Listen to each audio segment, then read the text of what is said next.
Hey guys, welcome to this video tutorial. और जैसे कि हमने पहले जो वीडियो करी थी उसमें मैंने बताया था आपको कि कैलकुलस क्या होता है, ठीक है। और कैलकुलस के अंडर जो टॉपिक थे वो मैंने बताए थे डिफरेंशिएशन, इंटीग्रेशन और सीक्वेंस एंड सीरीज। तो आज हम जो उसका फर्स्ट पार्ट है डिफरेंशिएशन, जो +2 में यूज़ होता है, एनसीईआरटी सीबीएसई में आपको मिलेगा, ठीक है। तो आईसीएसई वाले भी इसे देख सकते हैं, ठीक है। उनके लिए मेथड आपको सीखने को मिलेगा इसमें, ठीक है। तो डिफरेंशिएशन क्या होती है आज हम ये पढ़ेंगे। सबसे पहले देखो यार, एक चीज़ हमें देखने को मिलती है डिफरेंशिएशन में, ये चीज़ dy/dx। तो इस चीज़ को हम कैसे रीड करते हैं और होता क्या है। सबसे बड़ी बात तो इसका पता होना चाहिए कि ये चीज़ क्या है, क्या होती है, y इसमें y का क्या मतलब है, x का क्या मतलब है, ये चीज़ तो हमें पता होनी चाहिए। तो उससे पहले जो है डिफरेंशिएशन, जैसे मैंने बताया था क्या होता है डिफरेंशिएशन के बारे में आपको मैंने करवाया था कि डिफरेंशिएशन क्या होती है, rate of change of function, ठीक है। Rate of change of function जो है उसको हम क्या बोलते हैं, डिफरेंशिएशन। जब भी किसी फंक्शन में कोई चेंज आता है तो उसको हम क्या बोलते हैं, डिफरेंशिएशन के नाम से जानते हैं, ठीक है। तो अगर मैं आपको इसकी एग्जांपल दूं, एग्जांपल जैसे मैं लेके चलूँगा आपके लिए, एक क्लास है, क्लास में हमारे पास बेंचेस होते हैं, ठीक है। तो होता क्या है कि उन बेंचेस पे 4 स्टूडेंट बैठते हैं, एक बेंच पे 4 स्टूडेंट बैठते हैं। तो उस क्लास में जो हैं टोटल स्टूडेंट कितने हैं, 12 हैं। टोटल स्टूडेंट्स कितने हैं, 12 स्टूडेंट हैं। तो ऑब्वियस सी बात है कि बेंच कितने चाहिए उनके लिए, 4 बेंच चाहिए। तो ये देखो 4 बेंच हो गए, तो यहाँ पे 12 स्टूडेंट हो गए। ये देखो कुछ इस तरह से, ठीक है, समझ आ रहा ना। तो ये 12 स्टूडेंट हमने 4 बेंचों पे बिठा दिए। तो कुछ देर बाद क्या होता है, 2 बच्चे और आ जाते हैं उस क्लास में, 2 बच्चे और आ जाते हैं। तो 2 बच्चों के आने के बाद क्या होता है, जगह और चाहिए उनको बिठाने के लिए, तो मतलब एक बेंच हमें क्या चाहिए, और चाहिए। तो 2 बच्चे यहाँ पे बैठ जाते हैं, ठीक है। मतलब टोटल बच्चे कितने हो गए हमारे पास, टोटल बच्चे कितने हो गए, 14 हो गए, ठीक है। तो और बेंच कितने हो गए हमारे पास, पहले कितने थे, 4, ठीक है, 4 बेंचेस थे। उसके बाद हाफ बेंच हमें और चाहिए, उसके बाद क्या चाहिए, हाफ बेंच और चाहिए उन 2 बच्चों को बिठाने के लिए जो बाद में आए। तो जो बच्चे पहले बैठे हुए थे उनमें क्या चेंज आया, 2 बच्चों के आने के बाद एक तो जो उनकी काउंटिंग थी वो बढ़ गई, दूसरा उनके लिए और जगह चाहिए। तो मतलब उनमें कुछ चेंज आया। तो ये जो चेंज है, इस प्रोसेस को हम क्या कहते हैं, डिफरेंशिएशन कहते हैं, ठीक है। तो ये चीज़ क्या है, ये जो हाफ है, हाफ क्या है, 1 क्या बता रहा है कि जो हमें जगह चाहिए, मतलब एक बेंच और चाहिए। और 2 क्या बता रहा है, 2 बता रहा है कि कितनी स्पेस ऑक्यूपाई हुई, तो 2 बंदों की स्पेस वहाँ पे ऑक्यूपाई हुई। तो ये तो जस्ट एक एग्जांपल है, ठीक है, जिससे आपको थोड़ा सा डिफरेंशिएशन का कंसेप्ट क्लियर हो। तो चलिए अब देखते हैं कि यार ये dy/dx क्या होता है। तो इसके बारे में थोड़ा सा डीप में पढ़ते हैं अच्छे से, ठीक है, कि dy/dx क्या होता है। सबसे पहले अगर मैं बात करूं कि dy/dx की, तो यार इसमें हमारे पास जो d होता है वो क्या होता है, ये लिखा होता है हमारे पास dy/dx। इसमें हमारे पास d क्या होता है, d स्टैंड्स फॉर डिफरेंस। क्या बोलते हैं इसे, d स्टैंड्स फॉर डिफरेंस, ठीक है। तो डिफरेंस क्या है, देखो डिफरेंस मतलब किस में डिफरेंस फाइंड कर रहा है, वो देखो, वो देखता है कि अगर x वेरिएबल में हम कुछ चेंज करते हैं तो y वेरिएबल में क्या चेंज होगा। अगर नीचे वाले x वेरिएबल में चेंज करते हैं तो y वेरिएबल में क्या चेंज होगा। मतलब एक तरह से dy/dx को हम डेरिवेटिव भी बोलते हैं। क्या बोलते हैं, डेरिवेटिव भी बोलते हैं। मतलब ये हुआ कि अगर y का डेरिवेटिव फाइंड करना है x के रिस्पेक्टिव, dy/dx, यहाँ पे मैंने y लिख दिया ब्रैकेट में आपको समझाने के लिए, कि dy/dx जो है ये बता रहा है डेरिवेटिव ऑफ y। मतलब डेरिवेटिव ऑफ y किसके रिस्पेक्टिव फाइंड करना है, x के रिस्पेक्टिव, कि अगर मैं x की वैल्यू 2 डालूंगा, 3 इसमें पुट करूंगा तो y में क्या चेंज आएगा, तो ये चीज़ क्या होती है डिफरेंशिएशन, मतलब जो चेंज आया वो एक तरह का डिफरेंशिएशन का कंसेप्ट ही एक्सप्लेन करता है। So change in x variable will also very in y variable, ठीक है। तो ये चीज़ हमारे पास क्या होती है, डिफरेंशिएशन होती है, ठीक है। तो इसको तो सबसे पहले ऐसे रीड करना है। तो अब बात करते हैं हम जो इसमें फॉर्मूलास यूज़ होने वाले हैं। डिफरेंशिएशन में जो फॉर्मूलास यूज़ होते हैं कौन कौन से यूज़ होते हैं जो हमें याद रखने हैं। देखो सबसे पहला जो फॉर्मूला है हमें याद रखना है वो देखो, सबसे पहले अगर मैं डिफरेंशिएशन करता हूँ, डिफरेंशिएशन डेरिवेटिव फाइंड करता हूँ x का, अगर हम डेरिवेटिव फाइंड करेंगे x का तो क्या होगा, देखो यहाँ पर भी dx है और नीचे भी dx है, तो ये तो दोनों कट जाएंगे, मतलब x का डेरिवेटिव अगर फाइंड करेंगे तो क्या आएगा, 1 आएगा, ठीक है।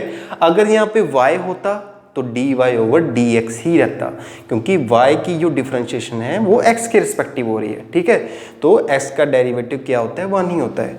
सो dy ओवर dx अगर मैं बोलूँ x raise to power n, dy over dx x raise to power n, तो इसका डेरिवेटिव क्या होता है, यहाँ पे जो पावर है n वो आगे आ जाती है और ऊपर पावर से 1 माइनस हो जाता है, तो n आगे आ गया, यहाँ पे n फ्रंट में अगर x वहीं पे रहा, सो n x n माइनस 1, तो ये इसका डेरिवेटिव है। नेक्स्ट तो ये देखेंगे dy over dx fx plus c, ठीक है। डेरिवेटिव फाइंड करना है हमें, यहाँ पे देखो क्या है fx plus c, c stands for constant और ये हमारा एक फंक्शन है, ठीक है। तो इसका डेरिवेटिव कैसे फाइंड होगा, तो हम कैसे करेंगे, देखो इसमें क्या है एडिशन का सिंबल है, मतलब ये दोनों एडिशन में है, तो हम लोग क्या करेंगे इसको डिफरेंट डिफरेंट करके डेरिवेटिव फाइंड करेंगे। कैसे होगा, dy over dx f of x plus फिर dy ओवर dx साथ में कांस्टेंट का, ठीक है। तो इसको ऐसे फाइंड करना है, जो भी आपको प्लस में मिलेगा उसको ऐसे करके डेरिवेटिव फाइंड करना है, डिफरेंट डिफरेंट मतलब अलग अलग फाइंड करना है। आगे याद रखना है dy over dx c derivative of constant term, हमेशा याद रखना है कि अगर कोई कांस्टेंट टर्म होगी, फॉर एग्जांपल 2 है, 4 है, 6 है, तो अगर कोई कांस्टेंट टर्म है जिसके साथ कोई वेरिएबल नहीं है तो उसका डेरिवेटिव हमेशा क्या आता है, 0 आता है। क्या आता है, 0 आता है। तो ये चीज़ आपको देखनी है, ठीक है। कैसे लिखा जाता है इसको, देखो अगर कांस्टेंट टर्म का डेरिवेटिव लिखना तो कैसे, जैसे मैं बोलूँ dy ओवर dx 2, अब यहाँ पे मैंने बता दिया कि ये क्या है कांस्टेंट टर्म है, तो मैंने ये इसका डेरिवेटिव सीधा ही क्या होगा, 0 होगा, ठीक है। तो ये चीज़ आपको याद रखनी है। उसके बाद जो मोस्ट इम्पोर्टेंट फॉर्मूलास हैं इनके, जो आपको याद रखने हैं, आपको काम आएंगे, इंटीग्रेशन में भी काम आएंगे, वो है uv, एक तो derivative of u and v, ठीक है। तो इसको कैसे सॉल्व, इसका फॉर्मूला क्या है, देखो याद रखना कैसे। पहले क्या होगा, v की डिफरेंशिएशन होगी, पहले v होगी तो u बाहर आ जाएगा, u derivative of v plus फिर v बाहर रहेगा और u का डेरिवेटिव फाइंड होगा। देखो मैंने क्या करा, मैं बोल रहा हूँ कि पहले b का डेरिवेटिव फाइंड होगा तो b अंदर रहेगा और u क्या रहेगा, ये देखो u बाहर रहा। दूसरी बार प्लस क्या होगा, b इसकी जगह आ जाएगा और u इसकी जगह आ जाएगा, ये देखो b इसकी जगह आ गया और u इसकी जगह आ गया, तो ये इसका फॉर्मूला है u एंड b का, ठीक है। नेक्स्ट जो है dy over dx u over v, तो इसका फॉर्मूला क्या है, देखो इसमें हमें क्या करना है, यहाँ पे पहले तो नीचे b का होल स्क्वायर ले लेना है, क्या लेना है, होल स्क्वायर, ठीक है। b का होल स्क्वायर ले लिया, उसके बाद हमें पहले b को बाहर रखना है और डेरिवेटिव फाइंड करना है विद रिस्पेक्ट टू u का, ठीक है, विद रिस्पेक्ट टू x का, ठीक है। तो उसके बाद माइनस, अब इसमें माइनस आएगा, पहले हमने b को बाहर रखा, अब u को बाहर रखेंगे और फिर b का फाइंड करेंगे विद रिस्पेक्ट टू x। तो ये जो फॉर्मूले हैं ये बहुत ही ज़्यादा इंपॉर्टेंट है, ठीक है। ये आपको आते हैं हमेशा, सब जगह देखने को मिलेंगे, तो ये फॉर्मूला आप नोट कर लो, ठीक है। मैं स्क्रीन पॉज करके आप फॉर्मूला नोट कर लो। उसके बाद हम चलेंगे जो है हमारे ट्रिग्नोमेट्रिक फॉर्मूलास, ठीक है, उसकी बात करते हैं। तो देखो यार, इसके क्या है ट्रिग्नोमेट्री के लिए, सबसे पहले हम डेरिवेटिव फाइंड करते हैं साइन एक्स का, ठीक है। साइन एक्स का डेरिवेटिव क्या होता है, कॉज एक्स होता है। D Y over D X जो है कॉज एक्स का क्या होता है, माइनस ऑफ साइन एक्स होता है। क्लियर है। D Y over D S tan square tan X, इसका क्या होता है, सेकंड स्क्वायर एक्स होता है। Clear. Derivative of second X, इसका क्या होता है, सेकंड एक्स tan एक्स होता है। तो ये फॉर्मूले आपको याद रखने हैं, देखने हैं, कैसे यूज़ करने हैं उसको, ये अब मैं बताऊंगा आपको कैसे यूज़ करेंगे हम लोग, ठीक है। तो ये फॉर्मूला देख लें। अब हम चलते हैं किसी पहले मैं एक फॉर्मूला लेके चलूँगा, फिर उसको आपको इम्प्लीमेंट करके बताऊंगा कैसे यूज़ करना है, ठीक है। चलिए देखते हैं। और अगर आपको कुछ समझ आता है तो इस वीडियो को शेयर जरूर करो यार, ठीक है। तो देखो, मैं आपको सबसे पहले एक फॉर्मूला लेके चलता हूँ, D Y over D X X raise to power N. तो इसका फॉर्मूला मैंने आपको बताया था क्या होता है, एन जो है आगे आ जाता है, एक्स वहीं पे रहता है और ऊपर एन से एक माइनस हो जाता है, ठीक है। तो अब इस फॉर्मूले को कैसे यूज़ करना है, कहाँ कहाँ आपको देखने को मिलेगा, कैसे पता चलेगा कि आपको ये फॉर्मूला यूज़ करना है। तो देखो, अगर कहीं पे आपको ऐसा लिखा मिल जाए, ऐसा लिखा मिल जाए आपको एक्स की स्क्वायर, ऐसा मिल जाता है आपको, तो आप क्या करोगे। देखो, आपने क्या करना है, आपके सामने देखो क्या हो रहा है, देखो यहाँ पे बेस एक्स है, यहाँ पे भी एक्स है ना, जरूरी नहीं है कि एक्स ही हो।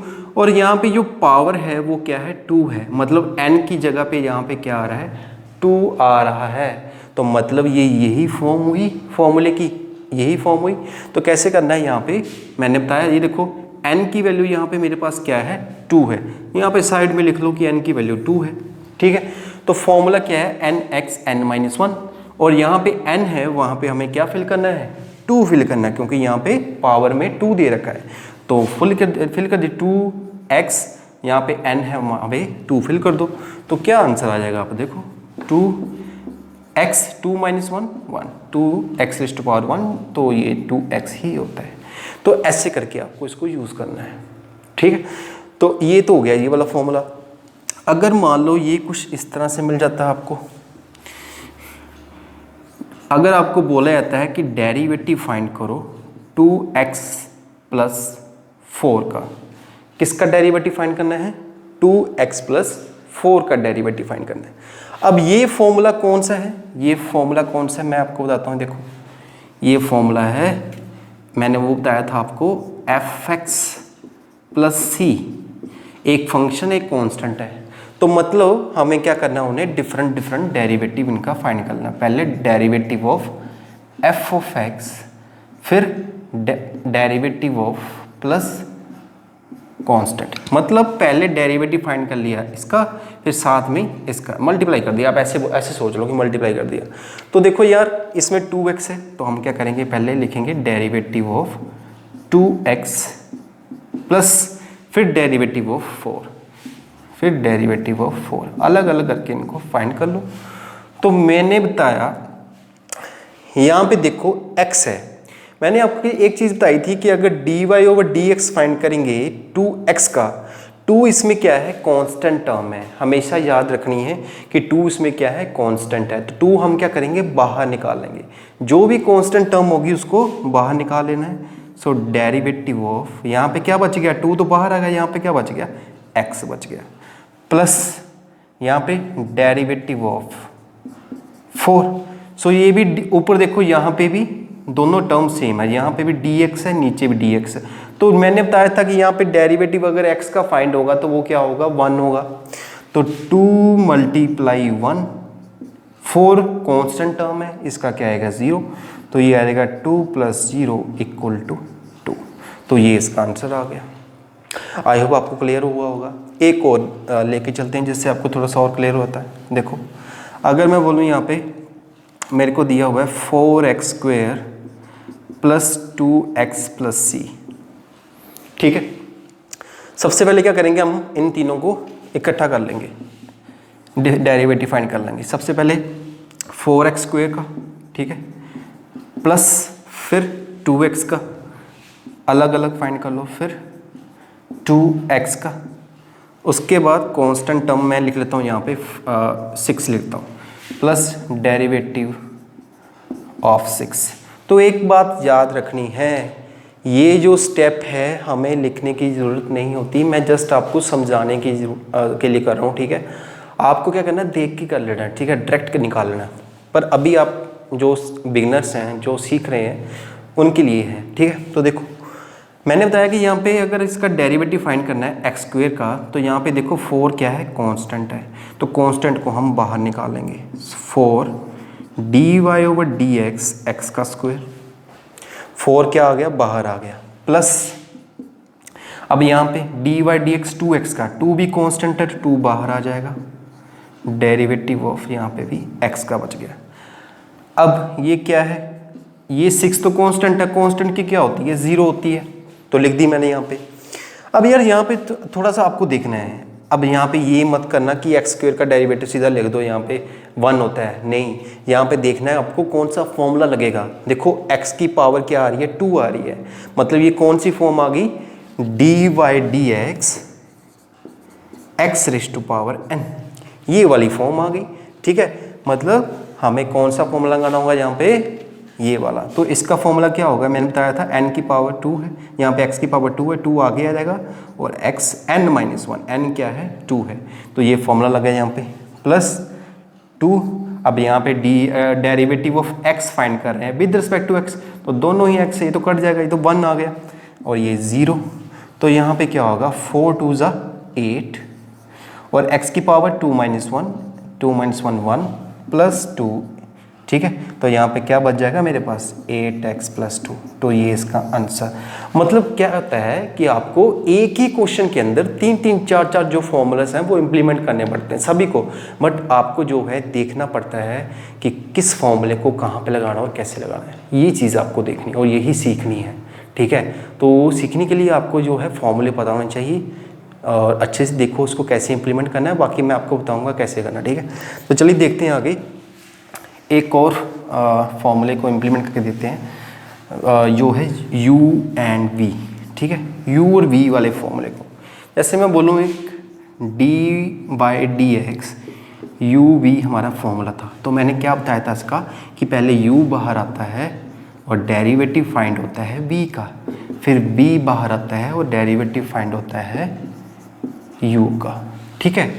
तो अब देखो इस क्वेश्चन में मैं क्वेश्चन लेके चलता हूँ यहाँ पे, dy/dx, तो इसमें आपको दे रखा है x² डॉट 3x, ठीक, x² डॉट 3x। तो यार यहाँ पे देखो u की जगह पे आपको x² दे रखा है, v की जगह पे आपको 3x दे रखा है, तो आपने क्या करना है, यहाँ पे u आ रहा है वहाँ पे x² करना है, और यहाँ पे v आ रहा है वहाँ पे 3x लेके चलना है। तो सिंपल, पहले u है तो u देखो बाहर है, x², इसकी वैल्यू फिल कर दी, फिर क्या है v क्या है 3x, तो v बाहर है 3x, अगेन v बाहर है 3x, then derivative of u क्या है, ये रहा x²। तो देखो आप कैसे फॉर्मूला लगाना है, यहाँ पे देखो x² क्या है, x² तो बाहर ही है, इसका कोई डेरिवेटिव तो लिखा ही नहीं हुआ साथ में जो हमें फाइंड करना है, कुछ नहीं करना है इसको, तो इसको वैसे रहने देना है। अगर इसके साथ dy/dx नहीं लिखा तो उसको कोई चेंज नहीं करना, उसको वैसे का वैसे रहने देना है, क्योंकि उसका उसने पूछा नहीं हुआ डेरिवेटिव। अब देखो डेरिवेटिव किसका पूछा हुआ उसने, डेरिवेटिव ऑफ 3x, जो इसके राइट हैंड साइड टर्म होगी उसका डेरिवेटिव फाइंड करते हैं, ठीक है। Derivative of 3x with respect to x, अब 3 इसमें कांस्टेंट है तो कांस्टेंट हम बाहर निकाल लेंगे, ठीक है। अंदर क्या बच गया, x बच गया, तो x की हम डेरिवेटिव फाइंड करेंगे, प्लस अब 3x तो यहाँ पे खेला, कोई डेरिवेटिव नहीं है, इसको वैसे का वैसे रहने देंगे, x², तो ये कौन सी फॉर्म आ गई, dy/dx x⁻n, है ना, x की पावर क्या है 2 है, तो अगर मैं पावर 2 को n मान के चलूँ तो हमारा ये वाला फॉर्मूला बनता है ना, तो ये वाला फॉर्मूला क्या होता है, nxn-1, ये होता है ना। अब यहाँ पे पावर क्या है 2 है, तो यहाँ पे क्या करेंगे, यहाँ पे n आ रहा है, वहाँ पे हमें 2 फिल करना है, यहाँ पे n 2x 2 - 1। तो यहाँ पे इसको सॉल्व करेंगे, एक्स स्क्वायर 3 मल्टीप्लाई में, और डी एक्स के साथ डी एक्स कट जाएगा, ये तो 1 बच गया, प्लस 3x 2x 2 से 1 गया तो 1, तो यहाँ पे क्या आ गया, एक्स स्क्वायर 3x से यहाँ पे 2x मल्टीप्लाई आएगा, पावर 1 का कोई मतलब नहीं है, ये बन जाएगा 6x स्क्वायर, ये बन गया 3x square, 6x square plus 3x square क्या बन गया 9x स्क्वायर। तो आई होप आपको ये क्लियर हो रहा है, और अगर कुछ भी डाउट आता है या मेरे से कुछ क्वेश्चन में गलती हुई थी तो जरूर बताएं, ठीक है। अब चलते हैं यहाँ पे ट्रिग्नोमेट्रिक फंक्शंस पे, कि ट्रिग्नोमेट्रिक फंक्शन को कैसे सॉल्व करते हैं। तो इसी तरह बाकी फॉर्मूले भी आपको इम्प्लीमेंट करने हैं, वो देखो आप, ठीक है। फिर मैं आपके क्वेश्चंस लेके चलूँगा, ठीक है, क्वेश्चंस देखेंगे आपके। तो यहाँ पे देखो, जैसे बोला जाता है कि साइन एक्स कॉज एक्स, इसका डेरिवेटिव फाइंड करो विद रिस्पेक्ट टू एक्स। इसका बोला जाता है कि y हमें दे रखा है, ये चीज़ दे रखी है, इसका डेरिवेटिव फाइंड करना है विद रिस्पेक्ट टू x।